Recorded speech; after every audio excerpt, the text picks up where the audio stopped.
사도행전 19장 1절부터 20절까지의 말씀이고요. 말씀의 제목 성령을 받은 사람 참 그리스도인, 성령을 받은 사람 참 그리스도인이라는 말씀의 제목으로 은혜를 나누도록 하겠습니다. 제가 가진 성경은 신약성경 220페이지였습니다. 220페이지 보시면 우리 성경 함께 보시도록 하시겠습니다. 우리 찾으신 줄 알고 1절부터 20절까지 함께 교독해 보도록 하겠습니다. 제가 먼저 1절 봉독합니다. 아볼로가 고린도에 있을 때에 바울이 윗지방으로 다녀 에베소에 와서 어떤 제자들을 만나 이르되 너희가 믿을 때에 성령을 받았느냐? 우리는 성령이 계심도 듣지 못하였노라. 바울이 이르되 그러면 너희가 무슨 세례를 받았느냐? 대답하되 요한의 세례니라. 바울이 이르되 요한이 내 뒤에 오시는 이를 믿으라 하였으니 이는 곧 예수라 하거늘 그들이 듣고 주 예수의 이름으로 세례를 받으니 바울이 그들에게 안수하매 성령이 그들에게 임하심으로 방언도 하고 예언도 하니 모두 12사람쯤 되니라. 바울이 회당에 들어가 석 달 동안 담대히 하나님 나라에 관하여 강론하며 권면하되 어떤 사람들은 마음이 굳어 순종하지 않고 무리 앞에서 이 돌을 비방하거늘 바울이 그들을 떠나 제자들을 따로 세우고 두란노 서원에서 날마다 강론하니라. 2해 동안 이같이 하니 아시아에 사는 자는 유대인이나 헬라인이나 다 주의 말씀을 듣더라. 하나님이 바울의 손으로 놀라운 능력을 행하게 하시니 심지어 사람들이 바울의 몸에서 손수건이나 앞치마를 가져다가 병든 사람에게 얹으면 그 병이 떠나고 악귀도 나가더라. 이에 돌아다니며 마술하는 어떤 유대인들이 시험삼아 악귀 들린 자들에게 주 예수의 이름을 불러 말하되 내가 바울이 전파하는 예수를 의지하여 너희에게 명하노라 하더라. 유대의 한 제사장 스게와의 7 아들도 이 일을 행하더니 악귀가 대답하여 이르되 내가 예수도 알고 바울도 알거니와 너희는 누구냐 하며 악귀 들린 사람이 그들에게 뛰어눌러 이기니 그들이 상하여 벗은 몸으로 그 집에서 도망하는지라. 에베소에 사는 유대인과 헬라인들이 다 이를 알고 두려워하며 주 예수의 이름을 높이고 있는 사람들이 많이 와서 자복하여 행한 일을 알리며 또 마술을 행하던 많은 사람이 그 책을 모아가지고 와서 모든 사람 앞에서 불사르니 그 책값을 계산한 즉 은 5만이나 되더라. 함께 읽습니다. 이와 같이 주의 말씀이 힘이 있어 흥왕하여 세력을 얻으니라. 아멘. 우리 하나님 말씀이었습니다. 오늘 말씀의 제목 이렇게 정했어요. 성령을 받은 사람 참 그리스도인. 이 말씀을 보기에 앞서서 여러분들에게 한 가지 말씀드리면 이런 말씀입니다. 인생이 행복하기 위해 반드시 갖추어야 할 조건이 뭐라고 생각하십니까? 우리 행복에 대해서 많이 생각하잖아요. 갖추어야 할 조건 뭐라고 생각하십니까? 아마 나름대로 이야기가 다 다를 수 있어요. 그래서 말씀 안 하시는 거죠? 기준들이 더 달라서 그럴 수 있어요. 어떤 사람은 돈이 있어야 행복하게 살지. 그죠? 돈이 없어야 된다고 얘기하진 않아요. 저도 돈은 있어야 됩니다. 그런데 어떤 사람은 돈은 행복의 최고의 조건으로 뽑을 때가 있어요. 어떤 사람은 행복한 가정이 있어야 돈이 많아도 행복한 가정이 없으면 뭔 소용이야 라고 하면 얘기할 때도 있고요. 어떤 사람은 건강이 있어야지 할 때도 있어요. 이것도 모든 것들이 다 외적인 조건입니다. 그죠? 제가 그러면서 말씀을 준비하면서 또 책을 읽게 됐어요. 한 책을 읽게 되는데 그 책에서는요. 행복의 조건을 또 이렇게 얘기합니다. 외적인 조건이 아니라 내적인 조건이 중요하다라고 하면서 나를 이해하는 것이 행복의 시작이다. 이렇게 얘기하는 사람도 있어요. 안 그러면 또 이렇게 얘기합니다. 현실을 인정하고 받아들이는 것에서부터 행복은 시작된다. 현실이 나쁘건 좋건 현실을 직시하여 바로 바라보는 눈이라는 얘기겠죠. 아니면 또 어떤 분은 이렇게 얘기했다고 해요. 그 책에서. 욕심을 부리지 않고 만족할 줄 아는 삶이 행복의 삶의 조건이다. 이런 얘기를 합니다. 욕심 부리다 보니 행복을 잃어버린 사람들이라는 것들 속에서 이야기하기도 했어요. 여러분들 이런 모든 것들을 보면 외적인 조건이든 내적인 조건이든 어떤 것이 맞다 틀리다는 할 수 없어요. 그러나 다만 이 모든 것들이 행복의 척도가 무엇이냐에 따라 나름대로의 그 조건들이 달라지더라라는 거예요. 그죠? 마지막 행복의 척도가 어떤 것을 척도로 만들 수 있느냐에 따라 누군가는 외적인, 누군가는 내적인 조건을 이야기한다더라라는 거예요. 그럼 이제 좀 표현을 바꿔볼까요? 여러분들 좋은 사람이 되기 위해서 갖추어야 할 조건은 또 뭔가요? 너무 질문이 많은가요? 그죠? 좋은 사람이 되기 위한 조건. 성실하게 살아야 한다. 거짓말하지 말아야 한다. 착해야 한다. 부터 시작해서 아니면 좋은 사람은 좋은 스펙을 쌓는 게 좋은 사람이 되는 겁니다. 여러 그렇게 될 수도 있겠죠. 또 질문을 바꿔볼까요? 그러면 이제 훌륭한 운동선수가 갖추어야 할 조건은 뭔가요? 그죠? 우리 나름대로 척도가 있죠. 운동선수라면 운동은 잘해야지. 근데 우리 또 손흥민 선수를 보면서 아니 운동도 잘하지만 인격이 돼야지. 우리 한국 사람들 그렇게 하잖아요. 그죠? 다른 운동선수들에 비해 인격이 잘 된 사람이야. 이런 얘기를 하지 않습니까? 좋은 운동선수 이것도 척도가 다르니까 기준이 달라져요. 내적인 외적인 조건들이 다 있다더라라는 거예요. 이 모든 것들은요. 그래서 목표가 무엇인지에 따라 갖추어야 할 조건이 척도에 따라 달라져요. 조건이 달라진다는 거죠. 척도 때문에. 근데 이 말씀을 묵상하면서 저는 이 말씀을 드리고 싶어서예요. 참 그리스도인이 되기 위해서는 조건이 어떤 조건이 되어야 합니까? 참 그리스도인이라 함, 좋은 그리스도인, 좋은 신앙인이 되기 위해선 뭐가 조건인가요? 그럼 또 이렇게 얘기하겠죠. 현명하신 성도님들은 이 정도 되면 저에게 이렇게 얘기하죠. 목사님, 척도에 따라 달라져요. 기준이 뭐냐에 따라 달라질 수 있어요. 이렇게 얘기할 수 있겠죠. 그럴 수 있어요. 근데 저는 이렇게 얘기할 수 있어요. 외적인 기준은 우리 모두가 다 잘 알아요. 그죠? 좋은 그리스도인이라 함은 순종도 잘하고 그리고 이제 섬김도 잘하고 말도 이쁘게 잘하고 선한 행실을 갖고 여러 가지 외적인 조건들은 우리가 이미 익히 잘 알고 있어요. 근데 저는 오늘 내적인 조건, 그리스도인으로서 우리가 갖추어야 할 자격 조건 중에 하나 내적인 조건에 집중하고 싶어요. 그리고 그 자격 조건을 성경은 뭐라 그러냐면요. 성령을 받았느냐예요. 그래서 오늘 이렇게 얘기해요. 본문 말씀에서는요. 성령을 받아야 참 그리스도인이 될 수 있다예요. 그래서 그리스도인이 될 수 있는 참 그리스도인의 자격 조건은요. 오늘 따라해 볼까요? 성령을 받은 사람. 성령을 받은 사람이 참 그리스도인이라는 거예요. 그래서 오늘 본문 말씀을 보면서 저는 이렇게 생각했습니다. 우리 성도님들이 정말 참 그리스도인들이 되시기를 주님의 이름으로 축원합니다. 이렇게 생각했어요. 왜냐면요. 세상에는요. 우리는 이렇게 얘기해요. 그리스도인들 보면서 야, 저 그리스도인들은 왜 저렇게 가짜처럼 살아? 이런 말을 많이 해요. 왜 그러냐면요. 진짜가 진짜일수록 뭐가 더 많습니까? 가짜가 더 많아요. 밸류가 높은 것이면 높은 것일수록 가짜가 판을 칩니다. 가짜는요. 오늘날에만 있는 게 아니에요. 옛날에도 있었어요. 여러분들 아주 명품 생각하면 명품에 가짜가 있지 싸구려에 가짜는 없어요.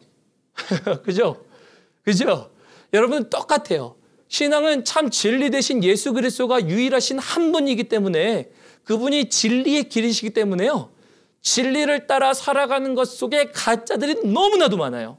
그러니까 세상 사람들은요. 불교 사람들한테 왜 가짜처럼 살아 이런 얘기 안 해요. 여러분들 천주교 사람들한테 저 사람들 왜 가짜처럼 살아 이런 얘기 안 해요. 그렇죠? 희한해요. 꼭 왜 그리스도인들한테만 쟤는 왜 저렇게 살아? 이 얘기를 해요. 왜 그럴까요? 진짜가 여기 있기 때문이에요. 진짜가 여기 있기 때문에 진짜를 따라 비교하다 보니까 그런 거예요. 근데 진짜가 되기 위해서는요. 오늘 본문 말씀 보면서 너무나도 명확한 거예요. 성령을 받지 않으면요. 진짜가 될 수 없어요. 이게 오늘 본문 말씀에 나와 있습니다. 우리 먼저 1절부터 볼까요? 1절부터 3절에 이렇게 되어 있어요. 아볼로가 고린도에 있을 때에 바울이 윗지방으로 다녀 에베소에 와서 어떤 제자들을 만나 이렇게 됩니다. 그러면서 이르되 너희가 믿을 때 성령을 받았느냐? 이르되 아니라 우리는 성령이 계심도 듣지 못하였노라. 바울이 이르되 그러면 너희가 무슨 세례를 받았느냐? 대답하되 요한의 세례니라 라고 얘기합니다.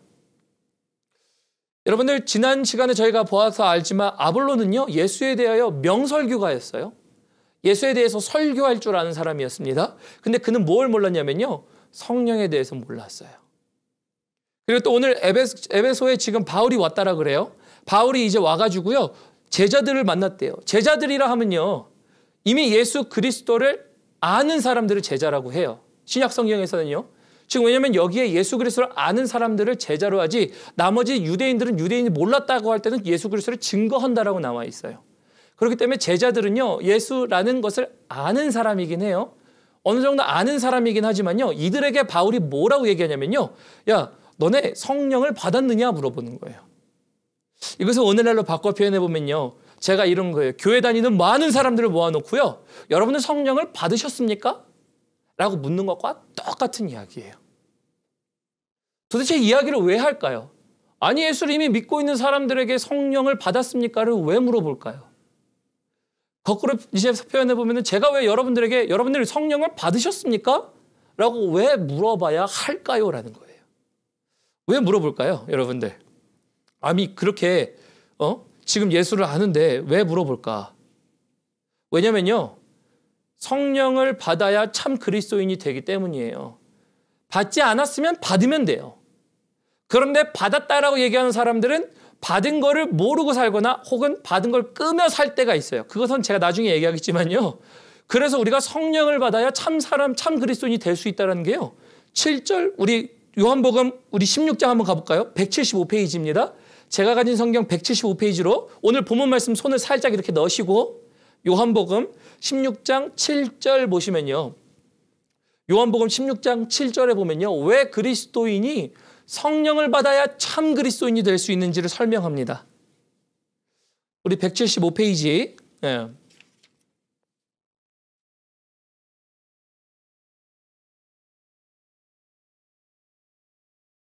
찾으신 줄 알고 제가 봉독하도록 하겠습니다. 그러나 내가 너에게 실상을 말하노니 내가 떠나는 것이 너희에게 유익이라. 아니, 그리스도인들에게 유익이래요. 제자들에게 유익이래요. 다시 말하면 이게 더 필요해 라는 얘기 아닙니까? 왜 그럴까요?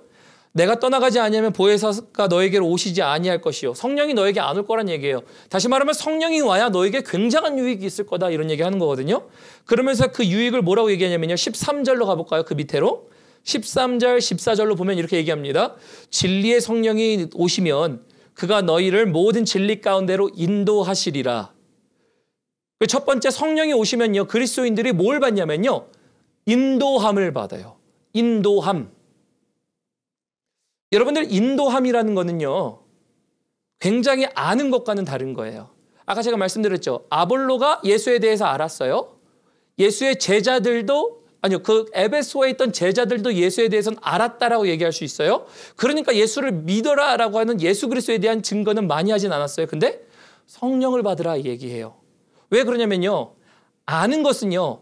아는 만큼만 행동합니다. 그죠? 여러분들 아는 것은요. 아는 만큼만 행동해요. 그런데 성령이 오시면 뭐 한다고요? 인도함을 받는다고요. 인도함에 대한 증거가 뭐냐면 그 다음부터 읽어볼까요? 내가 스스로 말하지 않고 오직 들은 것을 말하며 성령님께서 이제 말씀하신다는 거예요. 듣는 것을 말씀하신 누구에게? 주님께로 들은 것을 너희에게 말한다는 겁니다. 그러면서 뭐냐고 합니까? 장래의 일을 너희에게 알리시리라. 여러분들 장래의 일을 알려준다 이 얘기가 목사님 성령을 받은 사람들은 보니까 예언하고 지금 이런다던데요. 저는 이런 데 집중하는 게 아니에요. 성령님을 능력 하나로 제한하지 마세요. 성령님은 뭘 하시는 거냐면요. 예언을 뛰어넘어서요. 이런 거예요. 내가 알면 아는 것밖에 행동하지 못하는 사람이지만요. 성령이 오시면 내가 모를 때도 나를 인도해 준다는 거예요. 그게 미래의 장래의 일이에요. 여러분 너무 예언 하나만 집중하면요. 그냥 미래에 무엇이 일어날까에만 끝나요. 근데 여러분들 미래에 무엇이 일어날까에만 끝나고 싶으십니까? 아니면 항상 나를 인도하시는 하나님을 경험하고 싶으십니까? 항상 나를 인도하시는 하나님을 경험하고 싶은 거 아니에요? 그게 성령이 하시는 일이에요. 그러다 보니까요. 여러분들 예언 쫓아다니지 마세요. 저 예언을 인정하는 사람입니다만도 예언한 사람이 우와 이랬다더라. 여러분들 예언 2만 개 듣고 오셔도요. 예언 2만 개를 다 성취하는 사람이 중요한 거예요. 한 개를 들어도 한 개를 성취하도록 살아가는 사람이 중요한 거예요. 미래에 어떤 일이 있냐를 한순간을 아는 것보다도요. 평생을 인도하는 하나님이 더 중요한 거예요. 이게 장래의 일을 알게 하시는 인도함의 특징이에요. 제자들은요. 모를 수 있어요. 아볼로는 예수에 대해서 알았지만 인도함은 몰라요. 그러니까 아는 것만 얘기하고 아는 만큼만 행동해요. 그래서 아는 것이 우리는 힘이다라고 얘기하잖아요. 왜냐하면 아는 만큼 행동한다. 이 사람들과의 얘기들 속에 있잖아요. 그런데 성령을 받은 그리스도인들은요. 인도하시는 거예요. 언제요? 내가 몰라도 앞에 일들을 가이드해 주시는 거예요. 우리가 이런 겁니다. 예를 들어서 제가 성지순례를 간다고 해봐요. 목사님 성경 많이 읽어보셨죠? 지역 지도 많이 보셨죠? 그러니까 뭐 잘 다녀보세요라고 하면 뭐 가이드 없이 제가 다니면 뭐 다닐 수는 있겠죠. 구글맵 보고 핸드폰 보고 이러면서 어디에 이게 유명하다더라. 야, 이 버스 타면 일로 갈 수 있겠네. 이런 거 하겠죠. 근데 가이드가 있으면 다른 거 아시죠? 여행 가이드가 있으면요. 짧게 다녀도요. 아주 확실하게 다녀요. 불필요한 길을 가지도 않아도 되잖아요. 가장 유명한 게 뭐고 여기에 비화는 뭐며 지금 일들이 일어나는 상황들을 확실히 알아요. 지금 여기가 공사 중이니까 여기 돌아서 이렇게 가시죠. 지금 여기는 사람들이 많으니까 시간에 따라 여기는 햇빛이 뜨거우니까 여기 먼저 방문하셨다가 일로 오시죠. 가이드가 있을 때 우리가 그런 유익을 얻어요. 여러분들 인생의 가이드라는 게 그런 거예요. 성령이 인도하신다라는 것은요. 내가 예수 그리스도를 지식적으로만 알고 있는 것이 아니라 나를 진리의 길로 모를 때 혹은 내가 돌아가야 할 길 혹은 내가 빠르게 가야 할 길을 가이드처럼 알려주시는 거예요. 그러니 그 길을 가는 길이 성령을 받은 사람들이 특징이에요. 성령을 받은 사람들은 그래서요. 인도함이 나타나요. 인도함. 그래서요. 여러분들 그 인도함을 통해서 그렇게 알려주시는 하나님이 나오고요. 그 다음 14절 볼까요? 내가 영광을 나타내리니 내 것을 가지고 너에게 알리시겠음이라. 누구를 알리는 겁니까? 예수 그리스도를 더 알리시는 영이에요. 자, 그래서 여기까지는요. 이제 모든 것을 통해서 볼 때요. 지식적으로 아는 것은요. 괜찮아요. 예수 그리스도를 아는 것일 수도 있어요. 그것도 나쁜 건 아니에요. 그런데 성령이 없으면요. 그리스도를 따라 행하는 우리의 삶이 인도함을 받지 못하니까 인도를 따라 못 살아가는 삶이 돼요. 그 삶이 어떤 삶이냐면요. 여러분들 보시는 것처럼 여기 보니까 아볼로는요. 예수에 대해서 증거했습니다만 인도를 못 받았죠. 똑같아요. 교회에서도요. 우리가 신앙생활 할 수 있어요.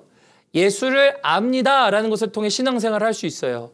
예수님께 기도하세요. 예수님께 뭐 헌금하세요. 뭐 봉사하세요. 좋은 말 하세요. 뭐 여러 가지 우리 지식적으로는 알아요. 그런데요. 우리가 인도함을 받지 못하니까요. 때로는 우리가 열심을 따라 일합니다. 교회에서 열심히 일하는데 내가 그만둬야 될 때 해야 할 때를 알지 못하는 거예요. 예를 들어 사람들과의 관계가 나빠질 수 있어요. 사람들과의 분쟁이 생길 수도 있어요. 교회 생활을 하다 보면 사람과 사람끼리 부딪히는 일들 속에 있을 수 있어요. 세상에서도 마찬가지예요. 내가 이 사업을 시작할 수 있고 저 사업을 시작할 수 있고 이런 투자를 할 수 있고 내가 회수를 할 수도 있어요. 그런데 아는 사람은 아는 만큼만 딱 해요. 그런데 하나님께서 알려주시면요. 그 과정을 따라서 내가 거두어야 할 때, 들어가야 할 때, 멈춰야 할 때, 섬겨야 할 때를 알아요. 그러니까 내가 그 과정을 알면서요. 사람들 사이에서 내가 멈춰야 되는 순간이 하나님 이런 순간을 통해서 나에게 멈추게 말씀하시는군요 라고 한다면 아무리 인간관계 갈등이 있고 아무리 내가 그만두라고 얘기하고 담임 목사가 집사님 그 섬기는 거 좀 그만하세요 그러면은 섬기는 거 그만하라고 한 얘기 상처로 들리지 않아요. 그죠? 왜 그럴까요? 시작해도 기뻐서 하나님이 말씀하셨으니까 기쁨으로 시작하는 거예요. 그만두게 하시는 것도 누가 하게 하시는 거예요? 성령이 나에게 인도하셔서 말씀하시면요. 그만두는 것도 기쁨으로 그만두는 거예요. 왜? 주님이 그만두게 하셨거든요.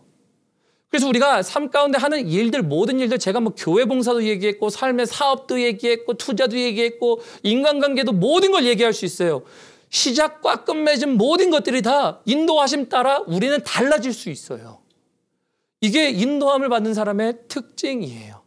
그럴 때마다 뭘 말씀하신다고? 성령님이 내 것을 가지고 너에게 말씀한다요.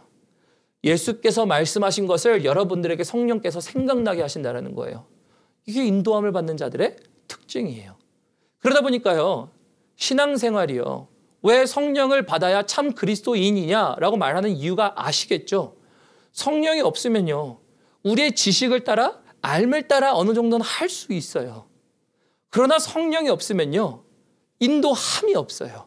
그러다 보니까 나의 지식과 에너지에서 멈춰버리는 거예요. 이게 그리스도인 그들 중에 예수를 그냥 알기만 하는 사람들인 거예요. 그러니까 사도 바울은요. 오늘 본문 말씀에 와서 물어보는 거예요. 예수를 믿는 사람들에게도 물어봐요. 너네 성령 받았니? 물어보는 거예요. 저는 거꾸로 묻겠습니다. 대답하지 않으셔도 돼요. 여러분들은 성령을 받으셨습니까? 아멘 하실 수도 있고요. 안 하실 수도 있어요. 괜찮아요. 왜냐면 우리가요, 성령을 받는 사람도 있고 못 받은 사람일 수도 있어요. 이렇게 얘기할 수 있죠. 그럼 목사님, 진리로 인도하는 그 성령님이 계시다라는데 성령님 어떻게 받습니까? 그런 거잖아요. 우리 요한복음 앞장으로 가볼까요? 14장입니다. 지금 16장 말고 14장으로 가볼까요? 14장 보시면 14장의 17절에 이렇게 얘기합니다.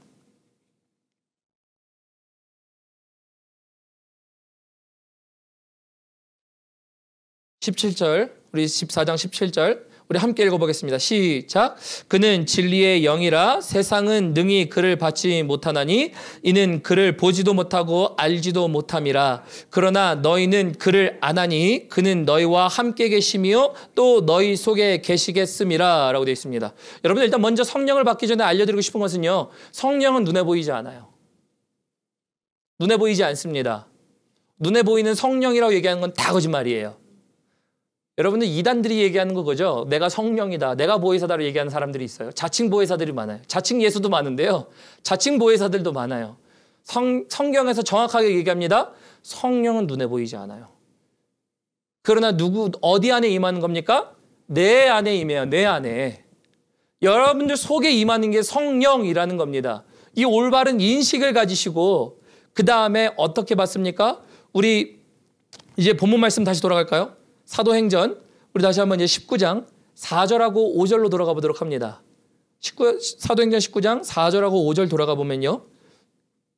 제가 봉독합니다. 바울이 이르되 요한이 회개 세례를 베풀려 백성에게 말하되 내 뒤에 오시는 이를 믿으라 하였으니 이는 곧 예수라 하거늘 그들이 듣고 예수의 이름으로 세례를 받으니 6절 바울이 그들에게 안수하며 성령이 그들에게 임하심으로 방언도 하고 예언도 하니 모두 12사람쯤 되니라 라고 되어 있습니다. 여러분들 성령을 받을 수 있는 방법은요, 다른 게 아니라 예수 그리스도를 믿는 거예요. 근데 예수 그리스도를 믿는 게 어떻게 믿는 거냐면요, 예수를 그리스도로 믿는 거예요. 그리스도로 믿는다 하면 구원자로 믿는 거예요. 구원자로 믿는다 하면 예수 그리스도를 내 삶의 주인으로 믿는 거예요. 그래서 여기서 차이가 납니다. 어떤 차이가 나냐면요, 신앙생활 해도요, 예수가 내 삶의 주인인 사람하고요, 예수가 믿기는 믿지만 내 삶의 아직 주인이 아닌 사람하고의 차이가 있어요. 이 두 가지의 차이가요, 성령의 세례의 차이예요. 사실은 예수 그리스도를 주인으로 영접하는 순간 그 인생에 성령이 들어오십니다. 그러나 예수가 내 인생의 주인으로 모시지 않은 순간은요, 메시아가 아니에요. 그리스도가 아니란 얘기예요. 예수는 예수인데 예수가 그리스도라고 했었던 역사적 사실과 그리스도 그 기독교의 가르침은 인정은 하는데, 근데 내 삶은 아닌 거예요. 다시 말하면 아볼로나 제자들이 예수를 알긴 아는데 그분을 그리스도로 내가 알고 있는가, 모시고 있는가, 내 삶의 주인으로 바꿨는가와 다른 이야기예요.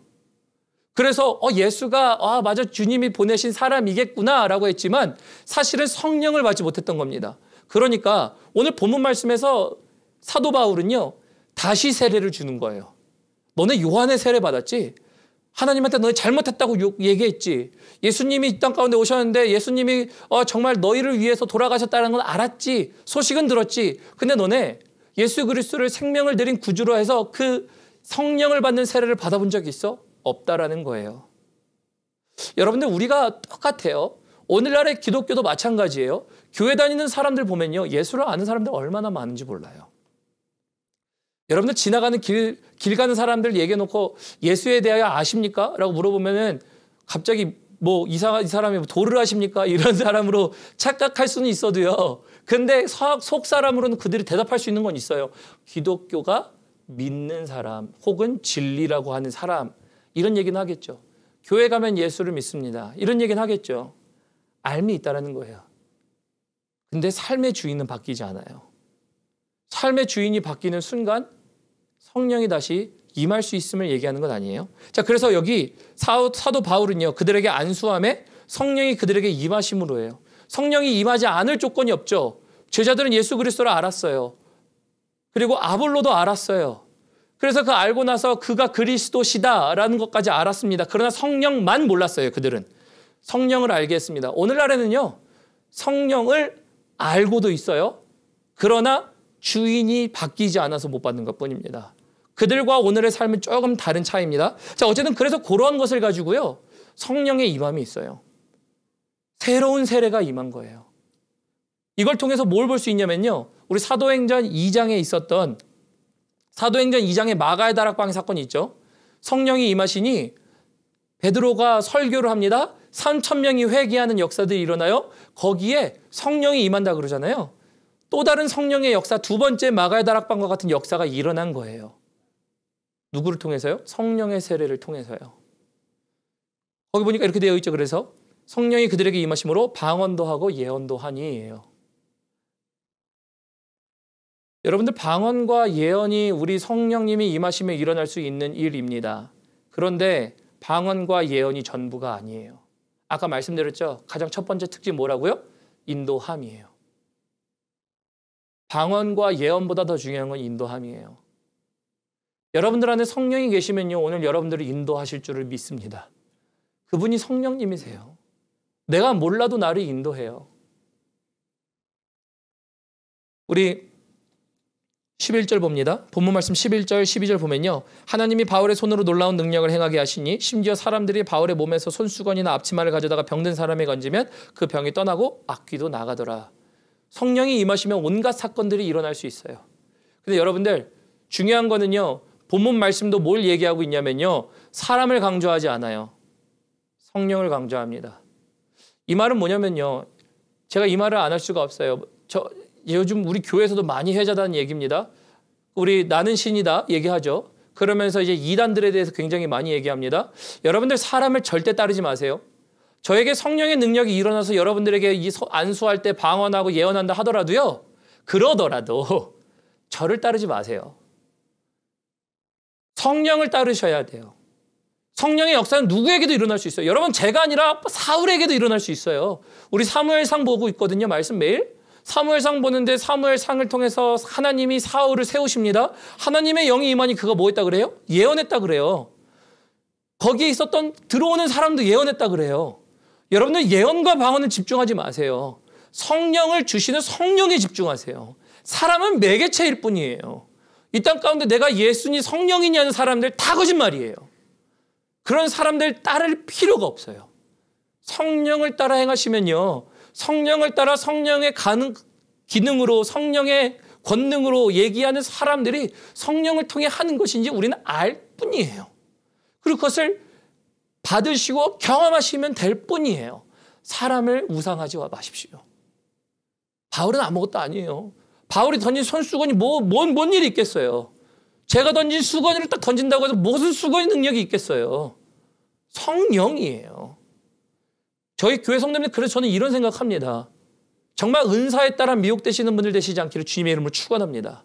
은사 없다는 얘기 아니에요. 은사는 반드시 있습니다. 방언도 있고 예언도 있고 하나님이 우리 인도하신 초자연적인 나음도 있고 일으키심도 있어요. 성경이 그렇다라고 얘기해요. 그러나 은사를 쫓는 게 아니라 하나님의 인도함을 쫓아야 되는 거죠. 그거는 사람을 쫓는 게 아니에요. 저 말고도 성령 얘기할 수 있는 사람 얼마든지 있고요. 하나님은 지나가는 사람도 성령으로 들어서실 수 있는 사람이에요. 이게 우리 하나님이세요. 그렇기 때문에 참 그리스도인에게 필요한 거는요, 단순히 능력이 아니에요. 단순히 예언이 아니고요. 방언이 아니고 환상이 아니에요. 오늘 내게 필요한 하나님의 인도함이에요. 그게 참 그리스도인이에요. 참 그리스도인, 그러다 보니까 참 인도함 속에 하나님이 나를 어떻게 인도하시는가를 구분하며 살아가요. 그게 우리의 인도함입니다. 그러다 보니까 오늘 본문 말씀에서는요, 참 그리스도인이 누구냐, 참 그리스도인으로 만들려고 하는 바울의 모습들이 나타나는 겁니다. 그런데 꼭 잘 아셔야 되는 건요, 성령의 역사가 있는 곳에 뭐가 있죠? 악한 마귀의 역사들이 있어요. 왜냐하면 성령의 일을 반대되게 하는 일이 악한 영의 역사들의 일이기 때문이에요. 우리 13절 볼까요? 본문 말씀 13절부터 16절 봅니다. 이에 돌아다니며 마술하는 어떤 유대인들이, 여러분들 잘 보시는 것처럼 유대인들도 마술을 해요. 쉽게 말하면 매직, 쉽게 말하면 주술, 점성술, 어떤 일들을 행했다더라 라는 이야기가 여기 나와 있어요. 하나님을 믿는다 하면서도 그렇게 했던 사람들도 있습니다. 그리고 또 뒤에 보면 이렇게 돼 있습니다. 그 사람들이 시험 삼아 악기 들린 자에게 예수의 이름을 불러 말하되 내가 바울을 전파하는 예수를 의지하여 너에게 명하노라 하더라. 참 이런 거 보면은 이런 생각이 듭니다. 어서 들은 건 있어가지고. 그죠? 어서 들은 건 있어가지고 바울이 했던 것을 그대로 행한다. 근데 놀라운 게요. 14절 봅니다. 유대인의 한 제사장 스게야와 7 아들들도 이 일을 행하더니 15절 악기가 대답하여 이르되 내가 예수도 알고 바울도 알거니와 너희는 누구냐 하며 악기 들린 사람들이 그에게 뛰어올라 눌러 이기니 그들이 상하여 벗은 몸으로 그 집에서 도망하는지라. 어디서 본 건 있어가지고 예수의 이름으로 떠나라 그러니까 반응하는 거예요. 누가 반응하는 겁니까? 악기가 반응해요. 놀라움과 그러나 실소를 금치 못할 게 2가지가 나타나는 거죠. 하나는 예수의 이름이 정말 놀랍게 역사한다는 거예요. 그러니 사단이 거기에 반응하더라라는 거예요. 또 놀라운 사실은요. 바울도 안다라는 거예요. 예수도 알고 바울도 안다는 건데 바울을 어떻게 할까 이런 생각을 해봤어요. 그랬더니 딱 이 생각이 들더라고요. 바울은 사단, 악한 영들에게 있어서 경계주의보 대상인 거예요. 바울이라는 이 이름이 있으면 경계주의보인 거예요. 그러니까 그들은 모두가 악한 영이 바울도 안다라는 거예요. 이 말씀을 들으면서 저는 이런 생각했습니다. 우리 성도님들의 모든 이름들이 악한 영들에게 알려지기를. 아멘 하시는 분들이 없네. 왜 그러냐면요.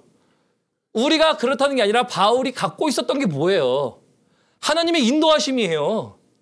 인도하심을 따라 얘기하다 보니까 인도하심을 따라 가는 곳곳마다 악한 영들은 경계주의보가 내리는 거예요. 야, 바울 떴대. 근데 바울이 뜬 게 뭐예요? 야, 성령 하나님이 함께 하시는 바울이 떴 이거예요. 저 이거 보면서 우리 성도님들의 이름이 알려지기를. 그 말이 뭐예요? 내가 성령 때문에 유명해지고 뭐 이런 게 아니에요. 성령 하나님의 인도하심으로 말미암아 함께 일하는 사람이 됐을 때 내가 이야기하는 것이 문제가 아니라 이미 그들은 알고 있다더라라는 거예요. 하나님이 함께 하시니까. 이게 참 그리스도인 아닌가요? 그러니까 16절 보면요. 악기 들린 사람들이 그들에게 뛰어올라 누른다 그래요. 바울은 누를 수 없었던 거죠. 그런데 스게야와 그 마술을 하는 사람들에게 있어서 성령이 없는 사람들에게 있어서는 뛰어 눌렀다라는 얘기 아닙니까? 이 말씀을 읽으면서 이 말씀이 생각났어요. 너희는 담대하라. 내가 세상을 이기었노라. 여러분 세상을 다스리는 영은 뭡니까? 사단이에요. 성경에서 분명히 얘기하고 있어요. 그러나 우리를 다스리는 영은 누구이십니까? 주님이세요. 성령님이세요. 우리를 인도하시는 분 성령님이시다 보니까 세상이 우리를 넘보하지 못해요. 세상을 다스리는 악한 영들이 여러분들을 넘보지 못해요. 이게 그리스도인들이 갖고 있는 위치예요. 그런데 이게 성령을 갖고 있는 사람들에게 나타나는 건데 성령이 없으면 뭐예요? 어쩔 수 없이 우리가 이길 수 있는 존재가 아니에요. 아는 것밖에 행동하지 못해요. 우리가 그냥 이해하는 것 속에서 하는 것밖에 못해요. 그러니까 신앙생활 가운데서도요. 인도함이 없으니 인도함 속에 내가 언제 성령의 인도하심을 따라 이곳으로 갈지 저곳으로 갈지 기도하며 이런 얘기를 할지 섬길지 끝낼지 우리는 아무것도 알지 못해요. 그러다 보니까 우리의 모든 객관적인 증거와 이제 그 판단들은 어디서 나옵니까? 내가 알고 있는 선에서 끝나요. 아, 우리 목사님 왜 저렇게 얘기하셨을까? 야, 저 사람은 왜 저렇게 행동했을까? 기분 나쁘네. 아쉽네. 아주 인간적인 측면에서밖에 판단을 못해요. 그런 성령을 받은 사람은 뭡니까? 저 사람이 저렇게 행동하든 말든 우리는 뭘 생각해 봅니까? 성령이 뭐라고 말씀하실까? 저 사람을 이렇게 화가 낼 때 저 사람이 나에게 이렇게 하지 말라고 할 때 뭐 등등등 관계들 속에서 환경들 속에서 판단들 속에서 우리가 뭘 보게 되는 겁니까? 하나님이 이 시간을 통해 나에게 말씀하시는 말씀은 무엇일까를 조명하게 돼요. 그러면 그때부터 인도함을 받아요. 그러니 우리가 세상을 이길 수 있는 사람이 되고 인도함을 받는 사람이 돼요. 이게 성령이 있는 그리스도인들이에요. 성령을 받으려면 그래서 목사님 뭐 해야 됩니까? 예수 그리스도를 믿는 거예요. 그리스도가 뭐라고요? 구원자, 나를 살리시는 주님으로 인생을 주님께 드리는 다스리시는 분으로 생각해야 돼요. 그러지 않고서는요. 내가 성령을 받지 못해요. 성령을 받지 못하면 그래서 내가 그렇게 판단하지 못했을 때라는 거예요. 그래서 제가 또 얘기하죠. 괜찮아요. 행여나 성령을 받지 못하신 분이 있다라고 할지라도요. 괜찮아요. 받을 수 있어요. 오늘 사도 바울이 얘기하지 않습니까? 너희는 성령을 몰랐으니까 못 받았다예요. 우리는 성령을 알고 있어도 못 받았지만 받을 수 있는 방법이 그래도 있어요. 주님을 내 인생의 주인으로 모시면요, 그리스도로 말미암아 성령을 주시지 아니하겠느냐? 그리스도를 믿기 때문에 성령이에요.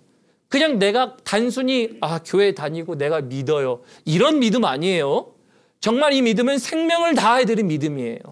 내 생명을 주님께 드렸을 때의 믿음이 그 믿음으로 말미암아 성령을 선물로 주시지 아니하겠냐라는 거예요. 그래서 이것으로 말미암아 성령을 받은 사람은 인도함을 받아요. 그래서 성령이 일하시면요, 악한 영도 일합니다. 그러나 반드시 이야기할 수 있는 거는요, 여러분 성령으로 말미암아 이겨요. 이거는 개인적인 여담입니다만, 선교단체에서 사역할 때 그런 과정들이 있었어요. 쉽게 말하면 귀신 들려서 이렇게 힘들어 하시는 분들이 나타날 때가 있었어요. 근데 그런 분들이 어떻게 말씀하시냐면요, 이렇게 얘기해요. 그 사역을 하는 사람들의 악함을 이야기해요. 죄악을 얘기합니다. 그런데 그럼에도 불구하고 그 사역을 통해서 그 모든 일들이 역사하는 이유가 뭔지 아십니까? 그 사람의 연약함 때문이 아니에요. 성령이 계셔서 그래요. 제가 말씀드리고 싶은 거는요, 그건 거예요. 악한 영은요, 똑같아요. 여러분들의 범죄가 뭔지 알아요. 여러분들의 더러움이 뭔지 알아요. 제가 또 똑같이 항상 얘기하는 겁니다. 영적인 원리 속에 스가랴 2장에 보면은 대제사장의 더러움을 하나님께 고한다고 되어 있죠.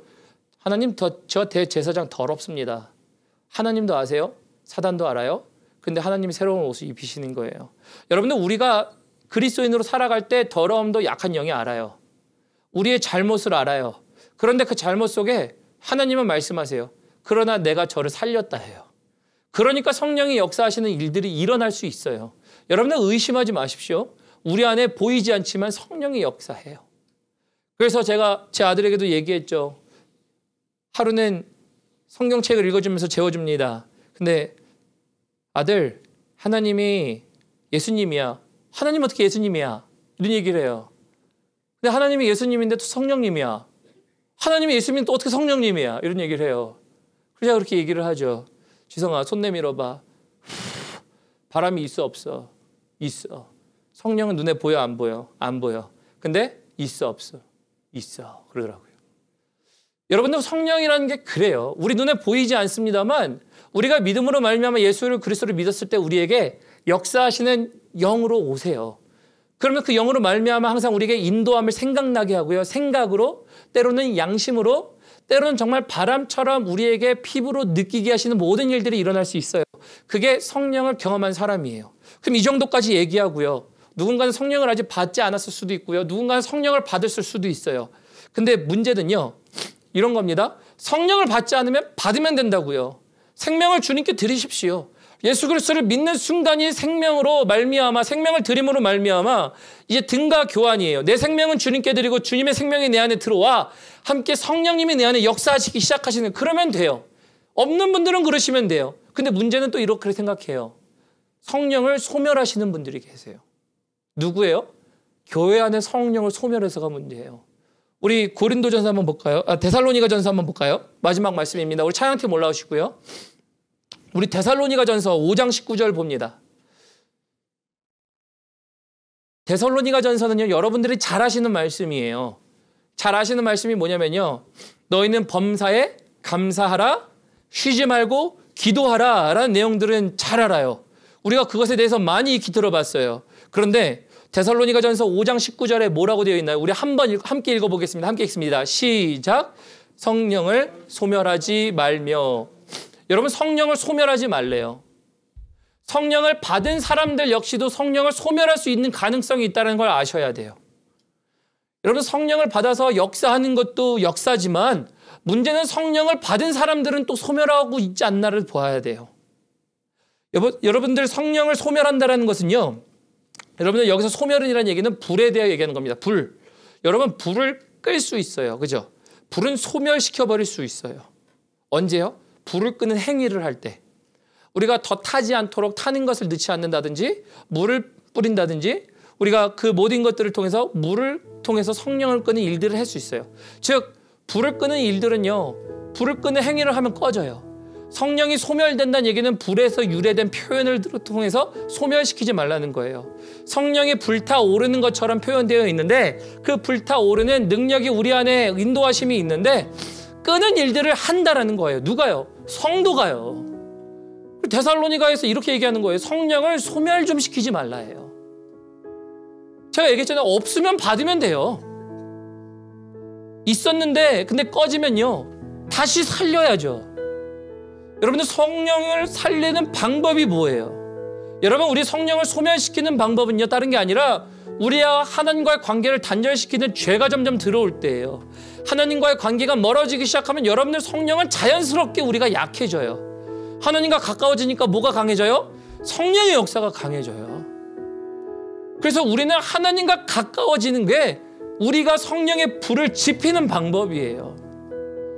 불을 지피려면 장작 넣듯이 우리가 영적인 불길을 붙이려면 하나님께 가까워지는 장작의 활동을 하셔야 돼요.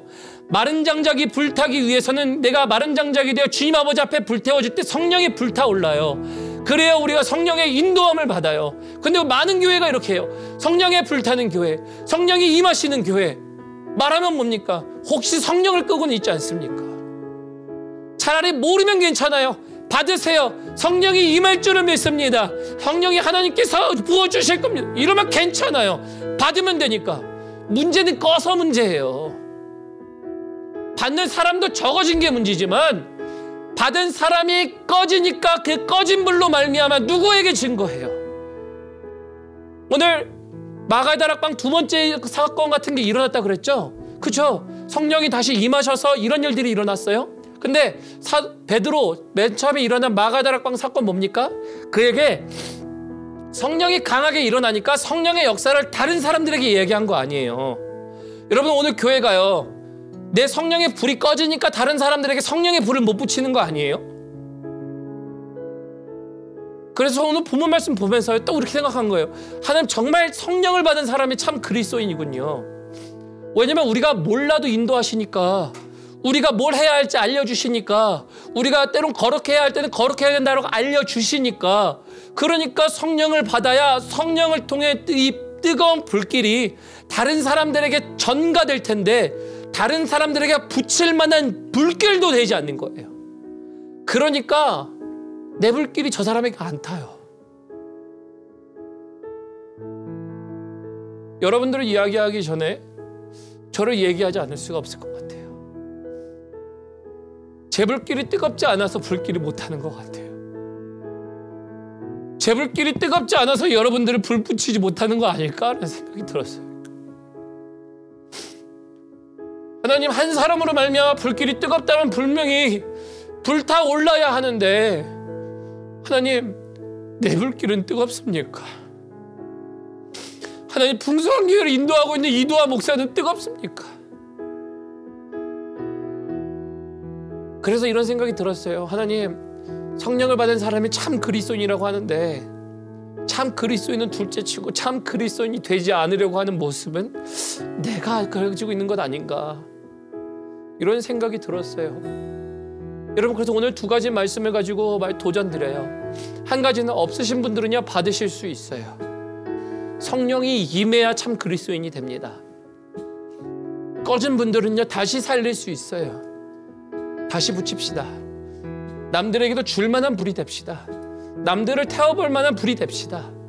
그래야 그게 우리가 오늘 사도행전에서 이야기하는 일들이 일어나는 것 아니에요?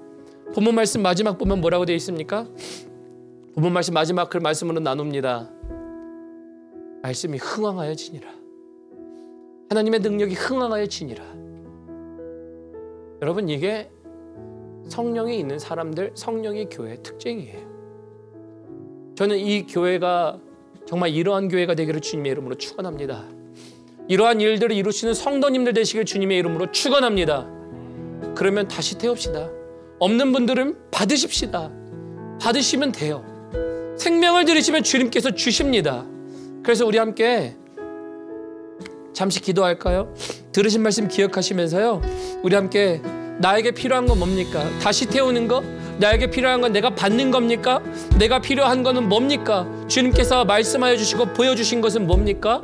다시 한번 주님께 그 기도 제목 올려드리면서 함께 기도하도록 하겠습니다. 같이 기도합니다.